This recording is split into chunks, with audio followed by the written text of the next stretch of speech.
For most of history, 1 in 10 children was quietly forced to use the wrong hand, not asked, not encouraged, forced. Teachers tied their left hands behind their backs. Parents slapped their wrists. Priests whispered that the left hand belonged to the devil, and yet, somehow, left-handedness never disappeared. Right now, on Earth, roughly 10% of humans are left-handed. That number hasn't moved in 500,000 years. Think about that for a second. Empires rose and fell. Languages died. Entire species of humans went extinct. But left-handedness survived every single one of them. Why? In 1861, French physician Paul Broca discovered something strange in the brains of patients who had lost the ability to speak. Their damage was almost always on the left side of the brain.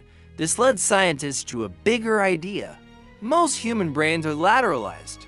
One side specializes in language and logic. The other handles space and emotion. For most people, language lives on the left side of the brain, and the left side of the brain controls the right hand. That's why 9 out of 10 humans are right-handed. Their dominant hand simply follows their dominant hemisphere. But left-handed brains are wired differently. In many left-handers, language isn't confined to one side. It spreads across both hemispheres. Some researchers believe this is why left-handed people are overrepresented in certain creative and unpredictable fields: music, art, mathematics, even combat sports. Here's where it gets strange. In fencing, boxing, and tennis, left-handed athletes win far more often than their numbers should allow. Only about 10% of people are left-handed.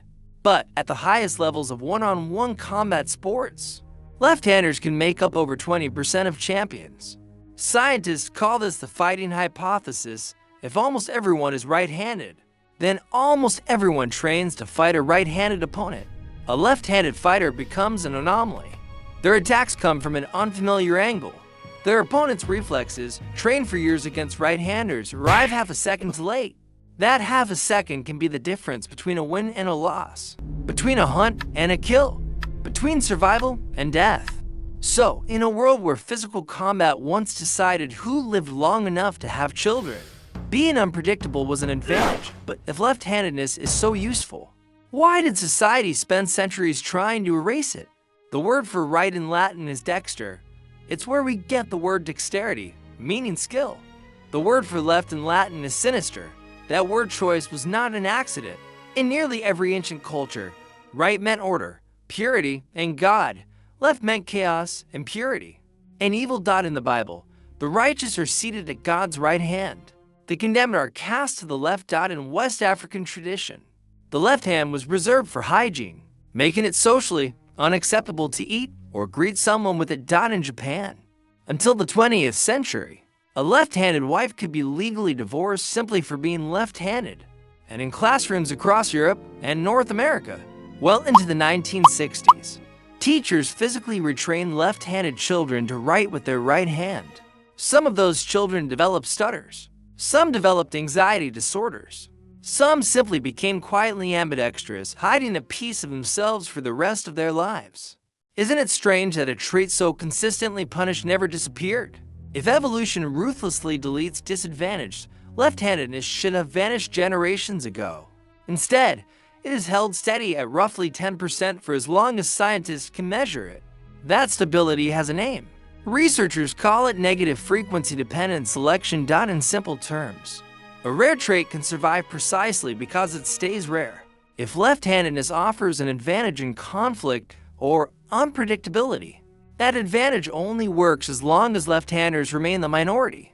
If half the population became left-handed, the surprise factor would vanish. Right-handers would simply adapt. So the trait doesn't disappear. It doesn't take over. It balances. Frozen at roughly 1 in 10, generation after generation, like a dial nature refuses to let move. Even chimpanzees and gorillas show hand preferences, though not always in the same 10% ratio as humans. Some researchers argue this suggests handedness itself is an ancient feature of primate brains, dating back millions of years before modern humans existed. Which means the child forced to switch hands in a 1950s classroom wasn't fighting a bad habit. They were fighting a trait older than language itself. Today, most of that suppression has faded. Left-handed scissors exist. Left-handed desks exist. Nobody calls it sinister anymore, at least not out loud. But ask yourself this: how many other trades are we quietly discouraging today? Not because they're wrong, but simply because they're rare. Left-handedness was never a flaw waiting to be corrected. It was a variation that evolution decided was worth keeping, generation after generation, at exactly the ratio it needed to survive, somewhere out there. Roughly 1 in every 10 people reading the sentence is left-handed, and whether they know it or not, they're carrying a 500,000-year-old advantage in their pocket.